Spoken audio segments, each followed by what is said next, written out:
Right now, inside a controlled test facility in Datong, Shanxi province, a sleek metallic capsule is quietly preparing to redefine the future of human transportation. It does not fly through the sky, and it does not burn jet fuel. It sits inside a sealed concrete tube on a track made of magnets. When it accelerates, it does something that sounds physically impossible for a vehicle touching the ground. It reaches speeds of up to 1,000 kilometers per hour. That is over 621 miles per hour. To put that number into perspective, a standard commercial airliner like a Boeing 737 or an Airbus A320 cruises at around 500 to 550 miles per hour. That means this Chinese vehicle, traveling along a dedicated ground track, moves faster than the plane you take for your holiday vacation. If you built a system like this, between New York City and Chicago, the travel time would drop from 2 hours in the air, plus 3 hours of airport security hassle, to a clean 67 minutes from city center to city center. The project is called the T-Flight System, developed by the China Aerospace Science and Industry Corporation. It is not just an upgrade to traditional high-speed rail. It is a fundamental attempt to make short-haul commercial aviation completely obsolete. For decades, the airline industry held a total monopoly on ultra-fast regional travel. If you wanted to cross 500 miles in under 2 hours, taking a plane was your only option. But China is actively engineering a reality where boarding a low-vacuum tube train is faster, cheaper, and far more efficient than going through airport security. This is not a CGI concept or a Silicon Valley pitch deck.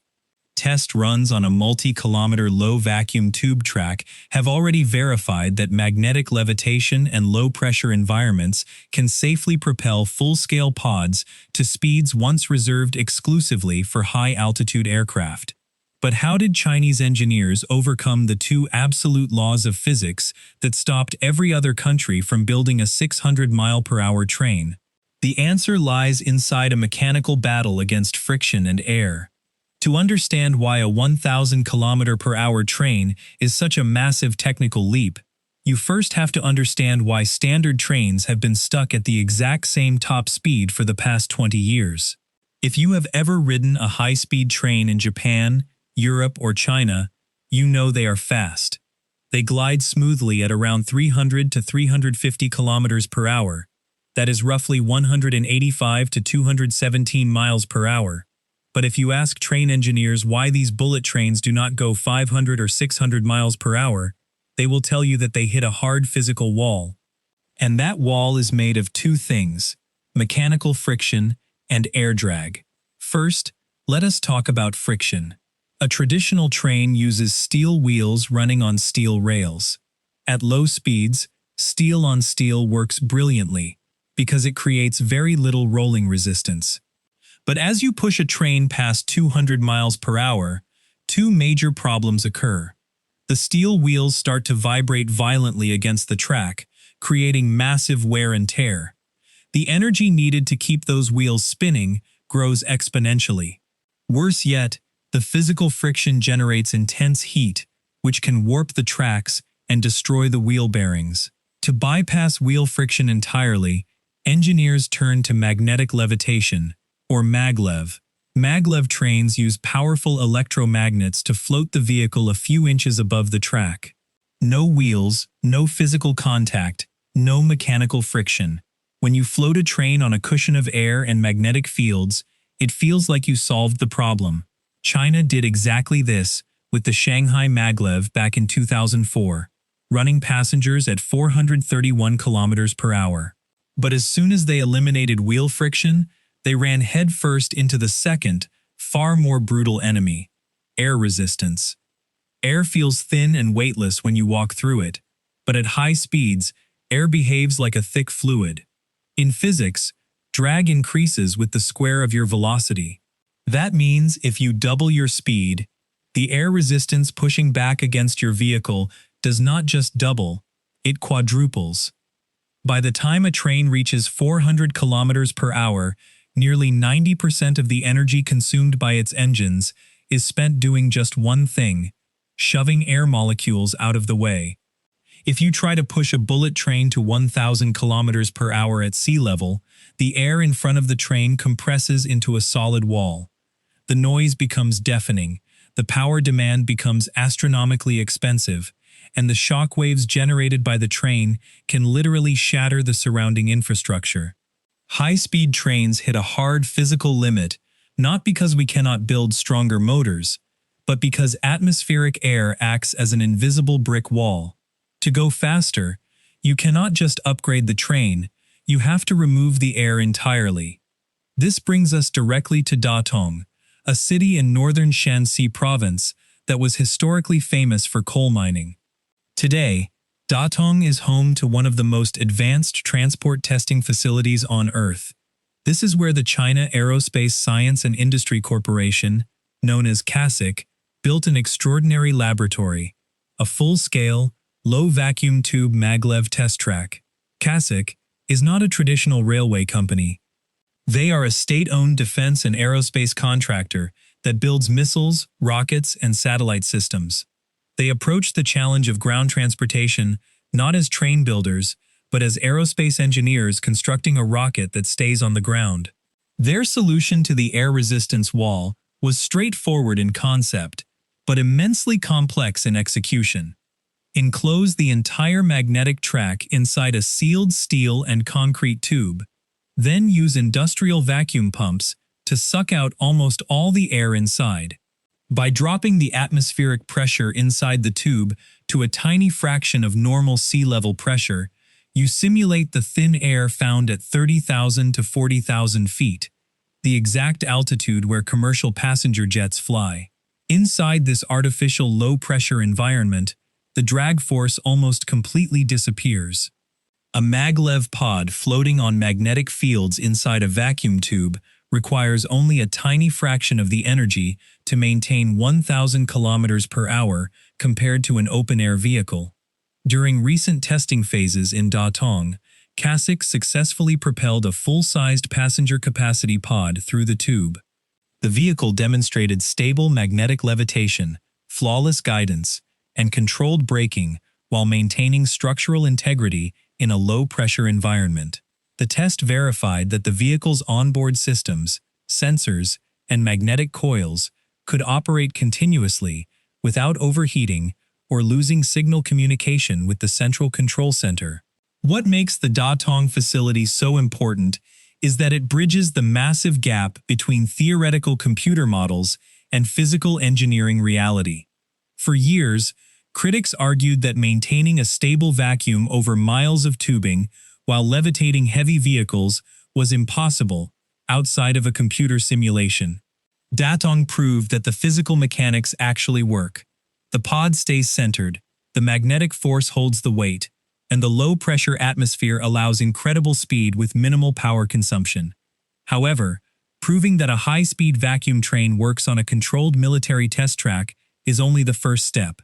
The real disruption begins when you take this technology off the test track and place it directly alongside the world's most profitable commercial flight corridors. To understand why traditional commercial airlines are watching the Datong test track with deep anxiety, you have to look at how modern regional air travel actually operates. On paper, flying sounds fast. A standard jet travels at 500 miles per hour.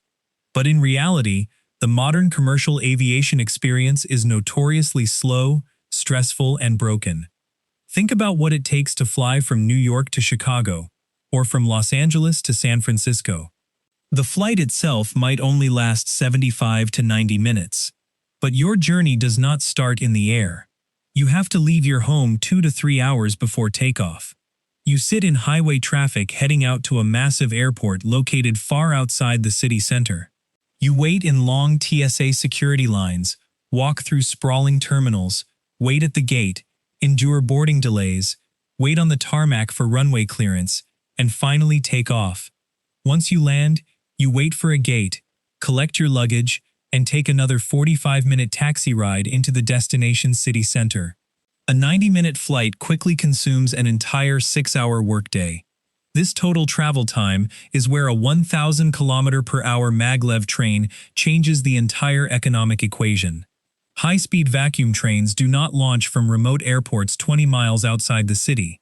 Their stations are built directly inside major downtown transportation hubs, fully connected to existing subway and urban transit networks. You walk into a downtown station, scan your ticket, pass through streamlined security, and step directly onto the vehicle. There is no tarmac waiting time, no climbing to cruising altitude, no holding patterns in bad weather, and no air traffic control delays. When the doors close, the pod accelerates inside the tube and reaches 600 miles per hour in minutes. If an ultra-high-speed Maglev line connects two major business hubs 600 miles apart, the total downtown-to-downtown travel time drops to less than 75 minutes. That completely eliminates the primary advantage regional airlines have held for nearly a century. Why would a business traveler pay for an expensive airline ticket, waste 4 hours at airports, deal with baggage limits, and risk weather cancellations when they can board a ground pod in the city center and arrive at their destination before an airplane even finishes its boarding process? Short-haul flights between major domestic megacities represent the single most profitable market segment for commercial airlines worldwide. They generate billions of dollars in steady corporate travel revenue. If an ultra-fast ground network strips away those high-paying regional passengers, the entire financial model of short-haul aviation begins to collapse. Airlines would be forced to cut routes, reduce flight frequencies, and shift their fleets almost exclusively to long-haul international travel. For China, replacing short-haul domestic flights with electric vacuum maglevs is not just about passenger convenience, it is a massive strategic play for energy independence. Commercial jets rely entirely on imported jet fuel, leaving national supply chains exposed to global oil price spikes and geopolitical blockades. A vacuum maglev, by contrast, runs entirely on electricity. That power can be generated domestically using solar, wind, nuclear, and hydroelectric power plants, securing the nation's core mobility grid against external energy shocks. At this point in the story, it is easy to assume that commercial airplanes are going to disappear from short-haul routes in the next few years. The physics works, the speed is mind-blowing, and the convenience is undeniable. But before we declare commercial aviation dead, we have to look at the brutal physical and financial reality of actually building a 1,000 km/h vacuum train network across a real country.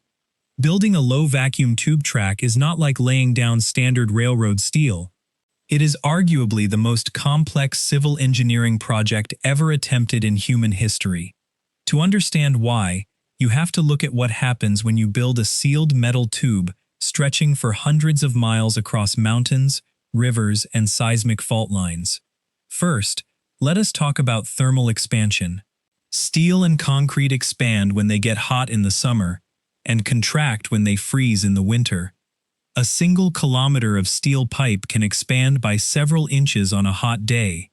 If you build a continuous 500-mile sealed tube, thermal expansion will exert millions of pounds of force on the structure. If a single section of the tube buckles or shifts by even a few millimeters, a maglev capsule traveling at 600 miles per hour will strike the wall with the force of an artillery shell. Second, consider the nightmare of vacuum maintenance. Maintaining a low-pressure environment inside a short 2-kilometer lab tube in Datong is relatively simple. But maintaining a continuous vacuum across a 500-mile commercial corridor requires thousands of high-powered industrial pumps running constantly. If a minor seal fails, if a microcrack develops from a small earthquake, or if a valve leaks air into the system, air rushes into the tube at supersonic speeds. The sudden wall of air hitting a pod traveling at 600 miles per hour would trigger a catastrophic pressure shockwave, smashing the pod and ruining the entire line.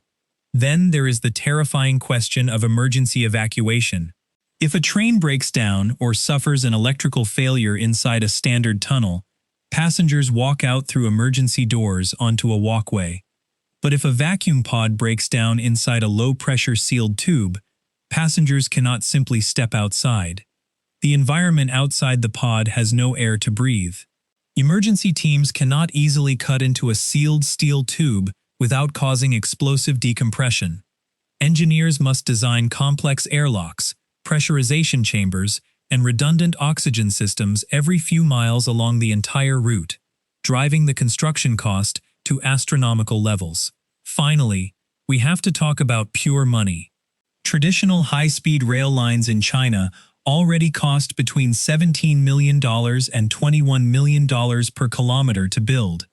A low-vacuum maglev tube line, requiring massive electromagnets, precision laser-aligned tracks, automated pressure seals, and industrial pump stations, is estimated to cost anywhere from $60 million to $100 million per kilometer. Building a single route between Beijing and Shanghai could easily carry a price tag exceeding $100 billion. China can afford to spend massive amounts of government capital on strategic infrastructure, but even for a state-backed economy, spending hundreds of billions of dollars on a single line raises severe economic questions. Can ticket prices ever cover the cost of construction and continuous power consumption, or will this remain an elite, heavily subsidized transport system reserved only for wealthy corporate travelers and state officials? For American viewers watching China build a functional 1,000 km/h vacuum test track in Shanxi, the story hits on a much deeper, more uncomfortable level. It highlights a massive and widening gap in how the world's two largest economies approach national infrastructure, industrial manufacturing, and long-term technological ambition. If you live in the United States, your experience with passenger rail is likely defined by Amtrak, a system that relies on aging tracks, frequently shares rights of way with slow freight trains, and tops out at modest speeds that feel like a relic from the middle of the last century. Even America's most ambitious attempt at modern high-speed ground travel, the California High-Speed Rail Project, has turned into a legendary cautionary tale. Announced with grand promises to connect Los Angeles to San Francisco in under 3 hours, the project has faced endless political disputes, property acquisition lawsuits, environmental delays, and staggering cost overruns. Decades after its approval, the estimated cost has ballooned past $100 billion, and not a single high-speed passenger has been carried between the two major cities. Meanwhile, the concept of low-vacuum tube transport actually gained its modern global popularity right here in the United States.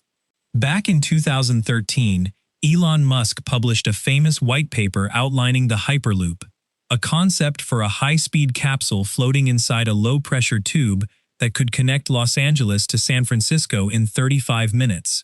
It captured the imagination of Silicon Valley. Startup companies raised hundreds of millions of dollars from eager venture capitalists, built small-scale test tracks in the Nevada desert, and promised that private innovation would revolutionize global transportation.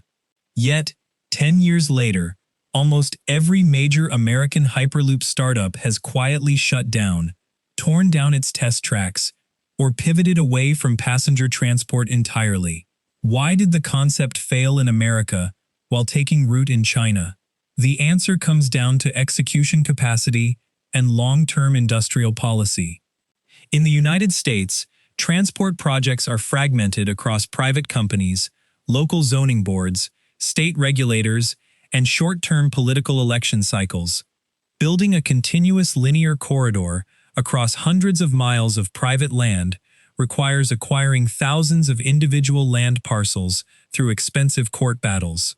Private companies cannot sustain the massive upfront capital losses required to build non-revenue test infrastructure over decades. China operates under a radically different model. State-owned megacorporations like CASIC do not rely on short-term venture capital returns or quarterly profit margins. They receive direct state backing, land access, and long-term strategic funding. When the Chinese central government decides that vacuum maglev technology is a critical priority for national sovereignty, they do not debate land rights for 10 years. They build a multi-kilometer low-vacuum steel tube in the Shanxi desert in a matter of months. This difference in execution speed is creating a stark geopolitical reality. While Western nations struggle to maintain aging interstate highways, repair decaying bridges, and fund regional bus routes, China is actively laying down the foundational technology for 21st-century continental travel. The gap is no longer just about who has the nicer train. It is about which country possesses the industrial capacity to turn radical physics into operational infrastructure. So, where does this technology actually go from here? Will we all be riding in 1,000 km/h vacuum tubes by the end of this decade? Or will this project remain an impressive scientific showpiece inside a remote Shanxi facility? To answer that question realistically, you have to look at China's official long-term transportation strategy. Chinese transport planners are not planning to replace every bullet train overnight.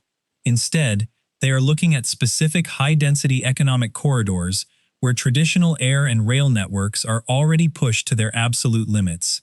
The first candidate for a commercial ultra-high-speed Maglev line is the short, heavily congested corridor connecting Shanghai to Hangzhou, a distance of about 175 kilometers. Right now, traveling between these two tech hubs takes about 45 minutes on a standard high-speed train. A low-vacuum Maglev system operating at even 600 or 700 kilometers per hour would cut that journey down to under 15 minutes.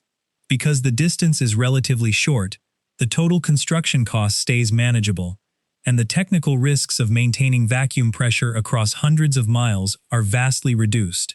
If the Shanghai-Hangzhou line proves commercially viable and safe, planners intend to target the massive long-distance routes, Beijing to Shanghai and Guangzhou to Shenzhen. These megacity clusters contain tens of millions of affluent business travelers who make daily trips back and forth. Connecting the political capital in Beijing to the financial hub in Shanghai in under 2 hours on the ground would fundamentally integrate China's primary economic engines into a single, seamless daily commuter zone. Chinese engineers are taking a phased approach to rolling out this technology over the next decade. The immediate goal for the late 2020s is completing a longer 60-kilometer full-scale test track in Datong to push the vehicle to its maximum target speed of 1,000 kilometers per hour with live passengers on board. The second phase, targeted for the early 2030s, involves building the first regional commercial demonstration line. By 2035, China aims to have its first operational intercity vacuum Maglev corridor open to the general public. This timeline means we are not looking at a distant sci-fi fantasy scheduled for the next century. The groundwork is happening right now, backed by thousands of aerospace engineers, state supply chains, and billions of dollars in research funding. The race to redefine the speed of human movement on Earth is already well underway. When you look at China's 1,000 km/h vacuum Maglev project, it is easy to focus purely on the unbelievable numbers. The 621 mph speed record, the magnetic levitation fields, the sealed concrete tubes, and the threat to traditional commercial airlines. But the real story here is not just about a faster train or an engineering record in Shanxi province. It is about a fundamental shift in how nations view the future of human mobility. For the past 100 years, the nation that controlled ultra-fast long-distance transportation controlled the global economy. In the 20th century, the United States built the interstate highway system, pioneered commercial aviation, and set the standard for how humans and goods moved across vast distances. That transport network powered American economic dominance for generations. Today, China is betting hundreds of billions of dollars that the next century of economic dominance will not belong to fossil fuel-burning airplanes flying through crowded skies, but to magnetically levitated pods moving through zero-friction vacuum tubes powered by clean domestic electricity. Whether the T-Flight system fully replaces commercial airlines across the globe or remains confined to a few high-density megacity corridors in Asia, one reality is already undeniable. The physical limits of ground transport have been shattered forever. The tech is working, the test tracks are built, and the race to control the fastest ground network on Earth has officially begun. So here is the question for you. If a 600-mile-per-hour vacuum maglev train was available in your country today, would you give up flying for good? Drop your thoughts in the comments below. Hit that like button if this video opened your eyes, and subscribe so you do not miss our next deep dive into the mega engineering project.